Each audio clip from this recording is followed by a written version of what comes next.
May mga relasyon na alam mong hindi na healthy.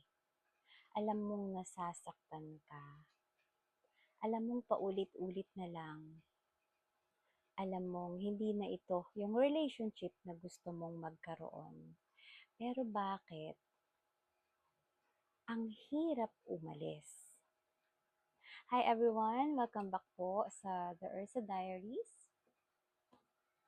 Bakit kahit alam mong kailangan mong bumitaw, bumabalik ka pa rin?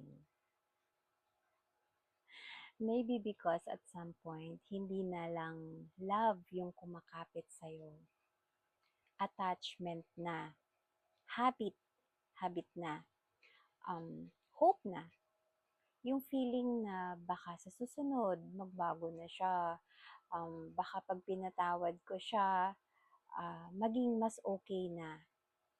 Baka kapag mas minahal ko pa siya, mas magiging sapat na. And sometimes, that's when love starts to feel like an addiction. Hindi ko sinasabing lahat ng mahirap bitawan ay addiction. Pero minsan may relasyon na parang cycle. Nasasaktan ka, aalis ka, mamimiss mo, babalik ka ulit, magiging okay sandali, masasaktan ka ulit, at paulit-ulit. Hanggang sa hindi mo na alam kung mahal mo pa ba talaga siya o natatakot ka lang na mawawala siya. Magkaiba yun. Because loving someone doesn't mean you have to keep choosing them. Especially when choosing them means repeatedly losing yourself. Minsan, hindi naman buong relationship ang masama. May magagandang memories, may mga good days, may moments na napakasaya ninyo, at yun ang nagpapahirap. Dahil kapag puro sakit lang, mas madaling umalis. Pero kapag may halong saya, sakit, apology, promises, at hope, mas nagiging mahirap. You keep waiting for the version of that person you fell in love with.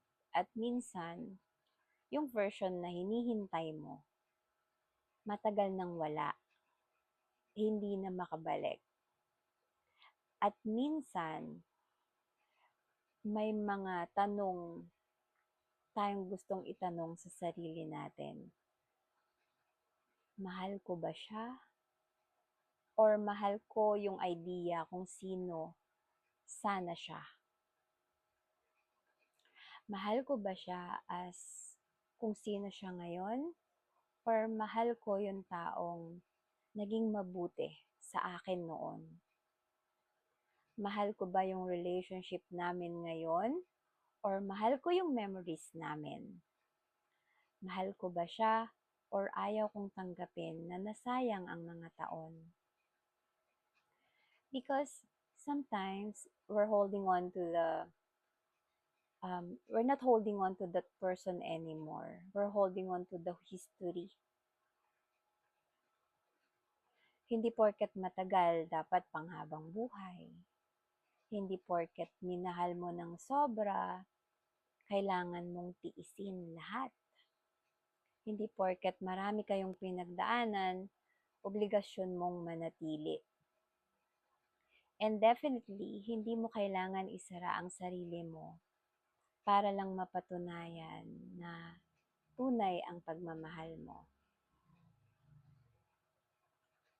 Hindi mo kailangan sirain ang buhay mo para lang patunayan na tunay ka. Love should not require you to continuously abandon yourself. Paano mo malalaman na kailangan ng bumitaw? Kapag mas madalas ka nang umiiyak kesa masaya. Kapag palagi-lagi na yung trauma. Kapag lagi mong kailangan i-justify yung behavior niya. Kapag paulit-ulit kang nasasaktan pero umaasa ka pa rin sa parehong pangako. Kapag unti-unti mong hindi na nakikita ang sarili mo. At higit sa lahat, kapag wala na yung respeto. Wala na ring LOVE yun. Wala nang love. That's not the kind of love I want anymore. Letting go doesn't mean you never loved them. Kapag pinili mong umalis, hindi ibig sabihin na fake yung pagmamahal mo. Hindi ibig sabihin na wala kang pakialam. Hindi ibig sabihin na wala nang magandang nangyari. Sometimes, you leave because you finally care enough about yourself. Pwede mong mahalin ng isang tao at piliin pa rin na hindi na bumalik. Pwede mong patawarin at hindi na muling bigyan ng access sa buhay mo. Pwede mong ma-miss pero hindi na kailangan hanapin. Pwede mong mahalin pero piliin ang sarili mo. Walang tao na pipiliing masayang yung mga oras, pera, panahon, pagod nang walang malalim na dahilan para humiwalay. Kaya kung ikaw ngayon ay nasa relationship na paulit-ulit kang sinasaktan, hindi lang sakit na physical, di emotional, mental, spiritual, o nasa cycle ka na alam mong kailangan mo nang tapusin. I hope you remember this. Hindi mo kailangan hintayin na maubos ka bago ka umalis. Hindi mo kailangan hintayin na maging completely broken ka bago mo piliin ang peace mo. And you don't have to hate someone to leave them. Sometimes, you simply have to love yourself more. Maybe the hardest part of letting go isn't accepting that you don't love them anymore. Maybe it's accepting that you can love someone and still know that they are not good for you. And that's okay. Because love isn't always about holding on. Sometimes love means accepting the truth, and sometimes the most loving thing you can do for yourself is to finally say, mahal kita, pero hindi na kita kayang piliin kung kapalit nito ay mawala ako sa sarili ko.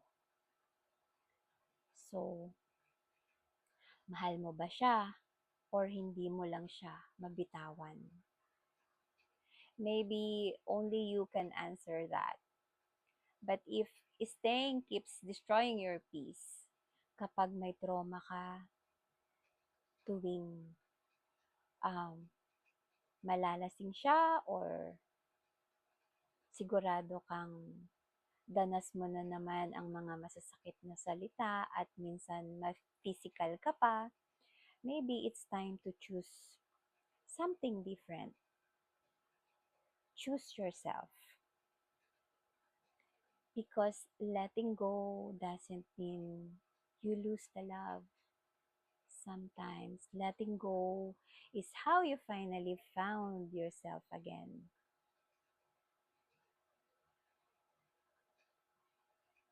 Muli, ako si Ursa at ito ang The Ursa Diaries. Kita-kita po tayo ulit sa few episodes na coming bago matapos ang ating season 1. God bless you po!